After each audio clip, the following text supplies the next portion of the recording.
Hello दोस्तों, good morning, Radhe Radhe. आप लोग कैसे हैं? आई होप आप लोग बहुत अच्छे होंगे, स्वस्थ होंगे, मस्त होंगे। लड्डू गोपाल की कृपा से सभी लोग अपने घरों में अच्छे से होंगे। सबसे पहले इंदिरा एकादशी की ढेर सारी शुभकामनाएं आप सभी लोगों को। पितृपक्ष में इंदिरा एकादशी जो पड़ी है, इसका बहुत महत्व माना गया है। जो लोग व्रत नहीं करते हैं एकादशी का, उनको इंदिरा एकादशी का व्रत अवश्य करना चाहिए।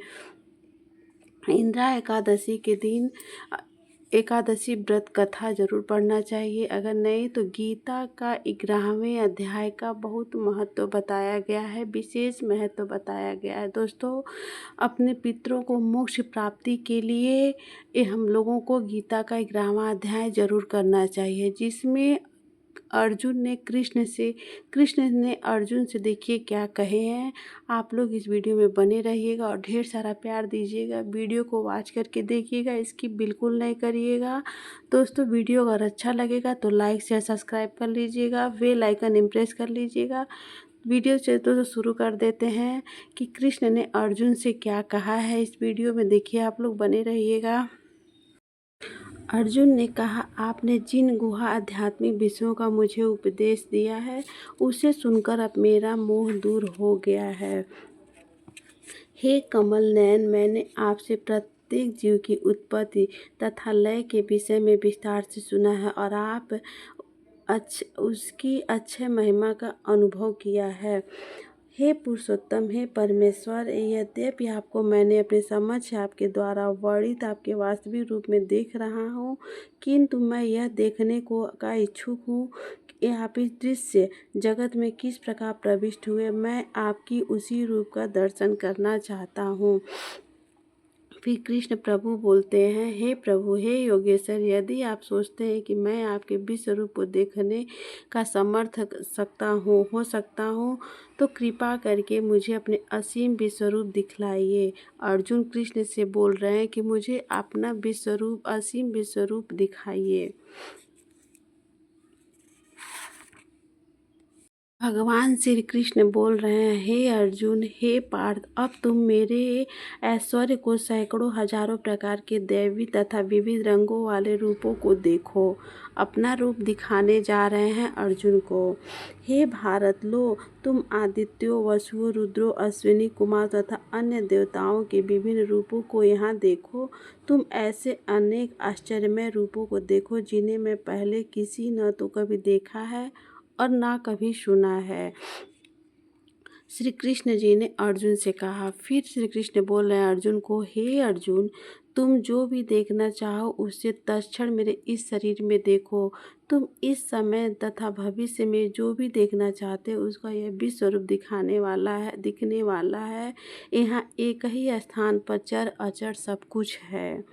श्री कृष्ण बोल रहे हैं अर्जुन से, किंतु तुम मुझे अपनी इन आँखों से नहीं देख सकते, अतः मैं तुम्हें दिव्य आँखें दे रहा हूँ।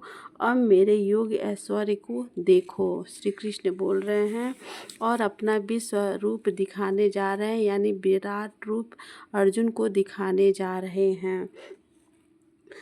हे राजा, इस प्रकार कहकर महायोगेश्वर भगवान ने अर्जुन को अपना विश्व रूप दिखा दिया। अर्जुन ने उस विश्व रूप में असंख्य मुख, असंख्य नेत्र तथा असंख्य आश्चर्यमय दृश्य देखे। यह रूप अनेक देवी आभूषणों से अलंकृत था और अनेक दैवी हथियार उठाए हुए थे। यह देवी मालाएं तथा वस्त्र धारण किए था और उस पर अनेक दिव्य सुगंधियां लगी थी, जो सब कुछ आश्चर्यमय, तेजमय, असीम तथा सर्वत्र व्याप्त था। यदि आकाश में हजारों सूर्य एक साथ उदय हो तो उनका प्रकाश शायद पद्म पुरुष के इस विश्व रूप में तेज की समता कर सके। उस समय अर्जुन भगवान के विश्व रूप में एक ही स्थान पर स्थित हजारों भागों में विभक्त ब्रह्मांड के अनंत अंशों को देख सका। तब मोहग्रस्त एवं आश्चर्यचकित रोमांचित हुए अर्जुन ने प्रणाम करने के लिए मस्तक झुकाया और हाथ जोड़कर भगवान से प्रार्थना करने लगा। अर्जुन ने कहा, हे भगवान श्री कृष्ण, मैं आपके शरीर में सारे देवताओं तथा अन्य विविध जीवों को एकत्र देख रहा हूँ। मैं कमल पर आसीन ब्रह्मा, शिव जी तथा समस्त ऋषियों एवं दिव्य सर्पों को देख रहा हूँ। हे विश्वेश्वर, हे विश्वरूप, मैं आपके शरीर में अनेकानेक हाथ, पेट, मुंह तथा आँखें देख रहा हूँ, जो सर्वत्र फैले हैं और जिनका अनंत नहीं है। आप में न अनंत दिखता है और न मध्य और न आदि दिखता है। आपके रूप में उस चकाचौंध तेज के कारण देख पाना कठिन है, क्योंकि वह प्रज्वलित अग्नि की भांति अथवा सूर्य के अपार प्रकाश की भांति चारों ओर फैल रहा है। तो भी मैं इस तेजोमय रूप को सर्वत्र देख रहा हूँ, जो अनेक मुकुटों, गदाओं तथा चक्रों से विभूषित है। आप परम आद्य वस्तु हैं। आप इस ब्रह्मांड के परम आधार हैं। आप अव्यय तथा पुराण पुरुष हैं। आप सनातन धर्म के पालक भगवान हैं। यही मेरा मत है। यदि आप आदि, मध्य तथा अंत से रहित हैं। आपका यश अनंत है। आपकी असंख्य भुजाएं हैं और सूर्य तथा चंद्रमा आपकी आंखें। मैं आपके मुख से प्रज्वलित अग्नि निकलते और आपके तेज से संपूर्ण ब्रह्मांड को जलते हुए देख रहा हूँ। यद्यपि आप एक हैं, किंतु आप आकाश तथा सारे लोकों एवं उनके बीच के समस्त अवकाश में व्याप्त हैं। हे महापुरुष, आपके इस अद्भुत तथा भयानक रूप को देखकर सारे लोग भयभीत हैं। अर्जुन ने श्री कृष्ण से बोल रहे हैं, देवों का सारा समूह आपकी शरण ले रहा है और आप में प्रवेश कर रहा है। उनमें से कुछ अत्यंत भयभीत होकर हाथ जोड़े आपकी प्रार्थना कर रहा है। महर्षियों तथा सिद्धों के समूह कल्याण हो कहकर वैदिक स्रोतों का पाठ करते हुए आपकी स्तुति कर रहा है।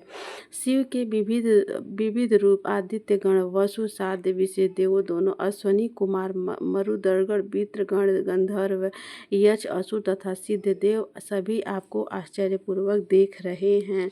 हे महाबाहु, आपके इस अनेक मुख, नेत्र, बाहु, जंघा, पांव, पेट तथा भयानक दांतों वाले विराट रूप को देखकर देवतागण सहित सभी लोग अत्यंत विचलित हैं और उन्हीं की तरह मैं भी हूँ।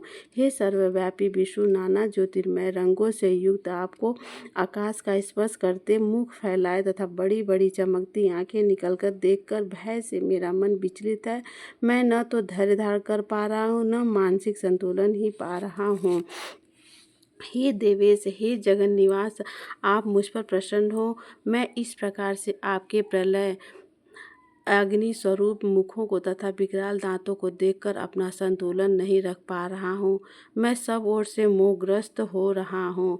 धृतराष्ट्र के सारे पुत्र अपने समस्त सहायक राजाओं सहित तथा भीष्म, द्रोण, कर्ण एवं हमारे प्रमुख योद्धा भी आपके विकराल मुख में प्रवेश कर रहे हैं। उनमें से कुछ के सिरों को तो मैं आपके दांतों के भी चूर्णित कर रहा हूँ।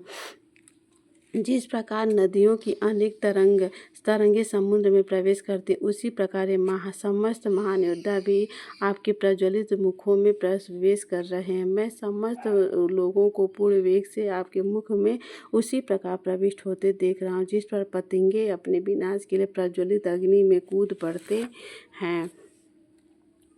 हे विष्णु, मैं देखता हूँ आप अपने प्रज्वलित मुखों से सभी दिशाओं के लोगों को निगले जा रहे हैं। आप सारे ब्रह्मांड को अपने तेज से आपूरित करके अपनी विकराल झुलसासी किरणों को सहित प्रकट हो रहे हैं। हे देवेश, कृपा करके मुझे बतलाइए कि मैं इतने उग्र रूप में आप कौन हैं। मैं आपको नमस्कार करता हूँ।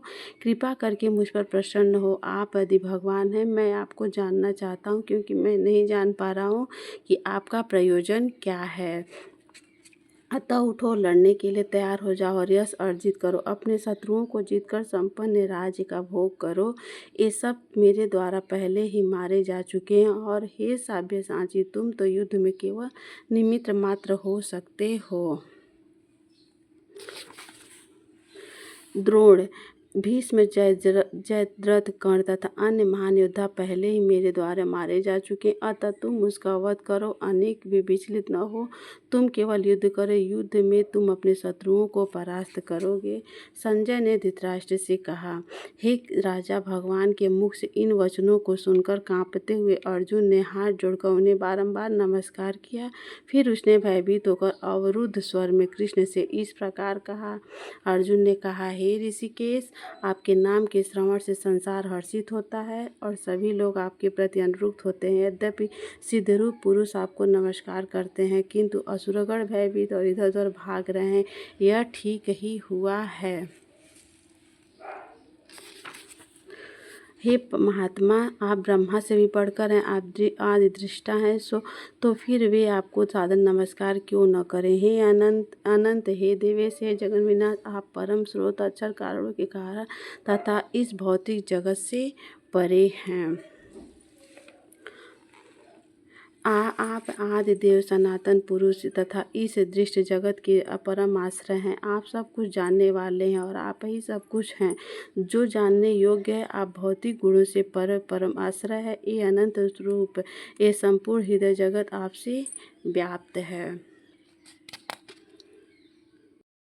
आप वायु तथा परम नित्यंतता भी हैं। आप अग्नि हैं, जल हैं तथा चंद्रमा है। आप आदि जीव ब्रह्मा है और आप प्रपितामह हैं तथा आप हजार बार नमस्कार है। आपको पुनः पुनः नमस्कार है। अन्य आपको आगे पीछे तथा चारों ओर से नमस्कार है। ये असीम शक्ति, आप अनंत पराक्रम के स्वामी हैं। आप सर्वव्यापी, अतः आप ही सब कुछ हैं। इस प्रकार कृष्ण ने अर्जुन को सारी बातें बताई।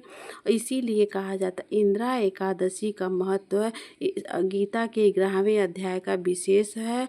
तो दोस्तों, आप लोगों को वीडियो अच्छा लगा होगा तो लाइक से सब्सक्राइब जरूर कर लीजिएगा। पितृदोष के लिए गीता का 11वां अध्याय जरूर करिएगा ताकि पितृ लोगों को मोक्ष की प्राप्ति हो। वैकुंठ धाम इन लोगों को मोक्ष की प्राप्ति हो।